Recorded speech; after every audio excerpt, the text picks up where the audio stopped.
Assalamualaikum warahmatullahi wabarakatuh. Selamat pagi Pak Edi Susilo. Selamat pagi, Bu.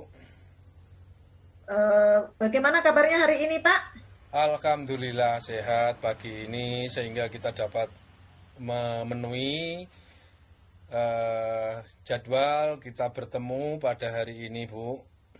Ya, jadi kita bertemu pada pagi hari ini ya akan melakukan supervisi manajerial kepala sekolah tentang budaya positif.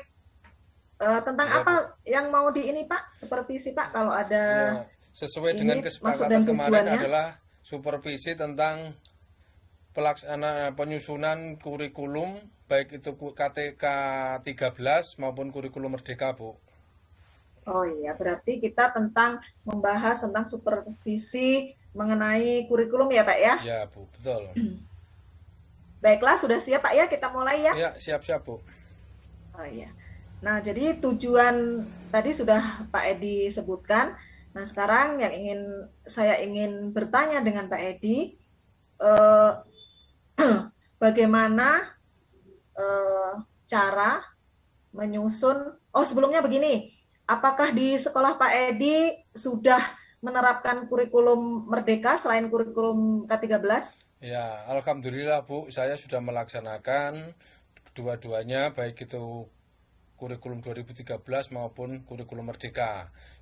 Itu Bu. Nah, sekarang bagaimana cara menyusunnya, Pak? Kami bersama-sama tim membentuk tim pengembang kurikulum di sekolah.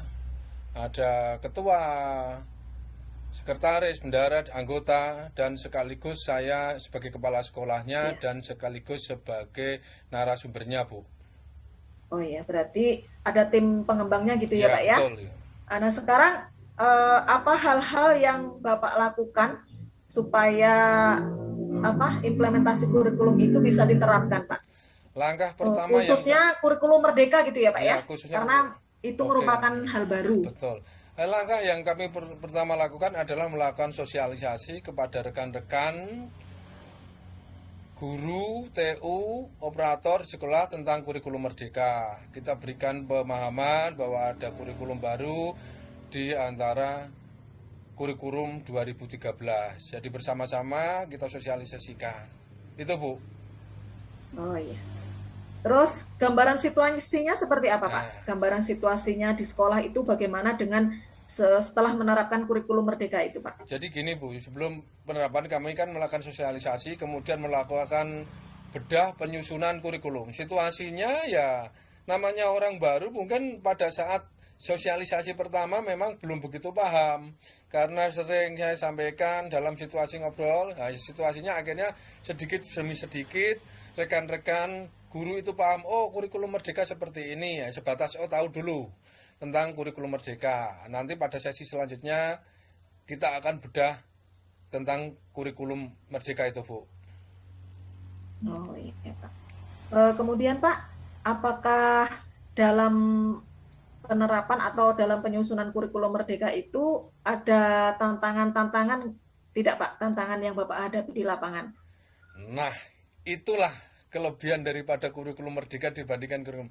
Banyak tantangan sebagai guru untuk bereksplorasi dalam pembelajaran di sekolah. Bagaimana dia mengembangkan capaian pembelajaran menjadi alur tujuan pembelajaran, menjadi tujuan pembelajaran dan menyusun materi ajar. Nah, disinilah guru-guru kita ditantang untuk bereksplorasi, jadi mengembangkan potensi-potensi anak sesuai dengan bakat minat yang dimiliki. Di mana anak itu kita sebagai guru menuntun, itu perbedaannya satu dengan kurikulum sebelumnya. Kurikulum Merdeka itu menuntun, Ya, membimbing, tidak menuntut ya, itu dan memberikan kebebasan anak dalam arti kebebasan berpendapat, berolah pikir yang berkaitan ya. dengan bahan ajar, materi ajar. Nah, satu lagi yang menjadi yang menarik adalah adanya proyek penguatan profil pelajar Pancasila. Ajar Maaf ya Bu, Pancasila, ini ya Pak. tidak boleh disingkat. Jadi kalau Ya, orang kawan-kawan nyingkatnya P5 atau P3 tidak boleh disingkat, itu namanya proyek proyek penguatan profil pelajar Pancasila Profil atau pelajar profil Pancasila. pelajar Pancasila. Itu Bu yang ada. Iya. Eh, apa ada kendala Pak penerapan dari profil pelajar Pancasila tadi? Soalnya kan eh, apa namanya itu di luar jam intrakurikuler ya Pak ya? Ya, betul Bu.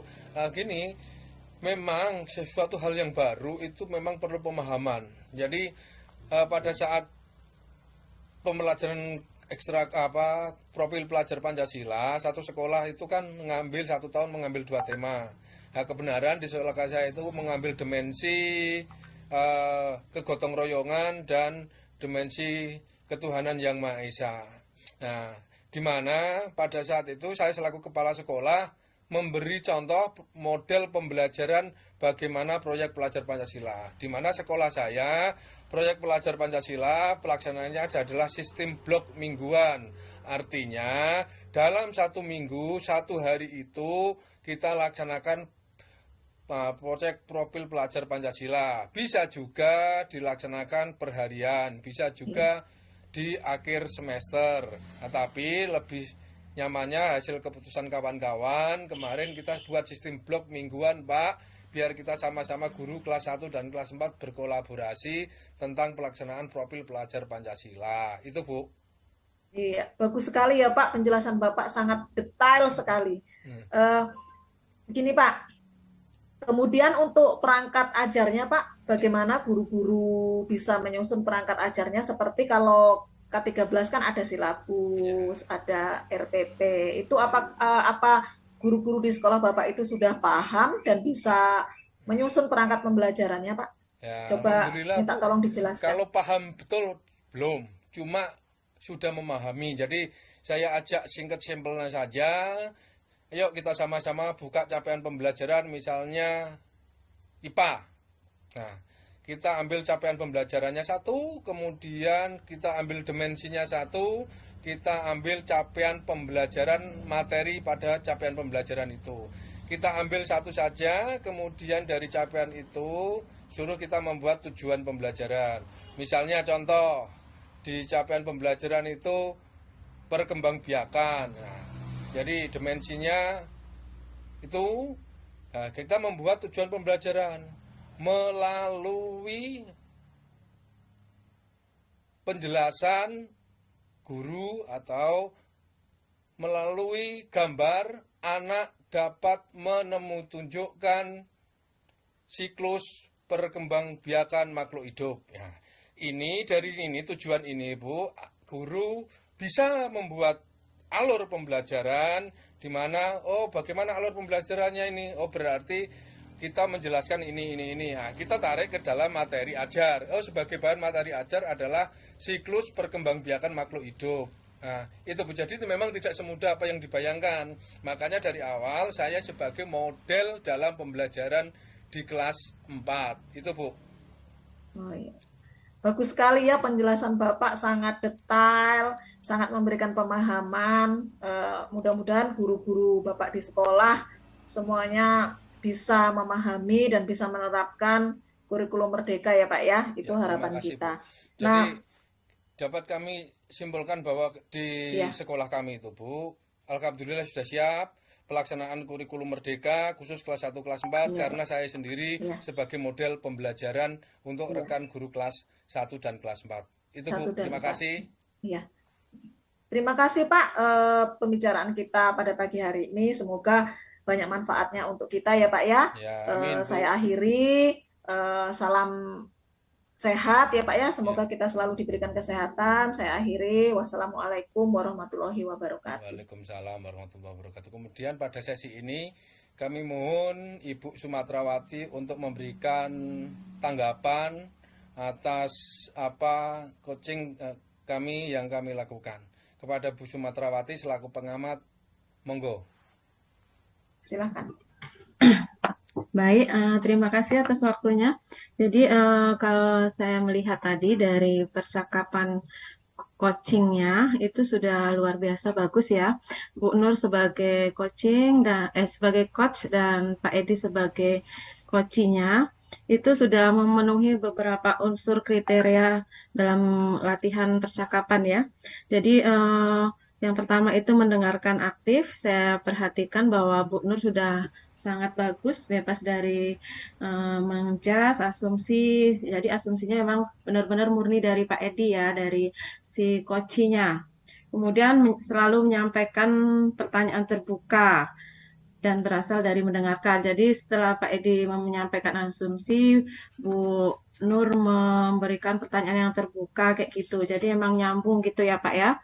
Kemudian yang kriteria yang terakhir itu memberdayakan koci, emang benar karena Bu Nur saya lihat memang sudah sangat memberdayakan Pak Edi untuk menyampaikan hal-hal apa yang terjadi di sekolahnya kayak gitu. Jadi memang membuat rencana ke depannya dan sudah apa yang sudah terjadi baik dari yang sudah dilaksanakan, tantangan dan lain sebagainya itu sudah dilaksanakan dan memang mendorong si koci ini untuk menyampaikan pengalamannya. Jadi sudah menurut saya dari pengamatan ini sudah luar biasa, sudah sangat bagus dan kriteria yang seharusnya dimiliki oleh seorang coach itu sudah ada pada Ibu Nur. Mungkin itu dari saya, Pak. Terima kasih Ya, Ibu, terima Bapak. kasih, Ya, kita Ibu. akhiri kegiatan ini. Terima kasih.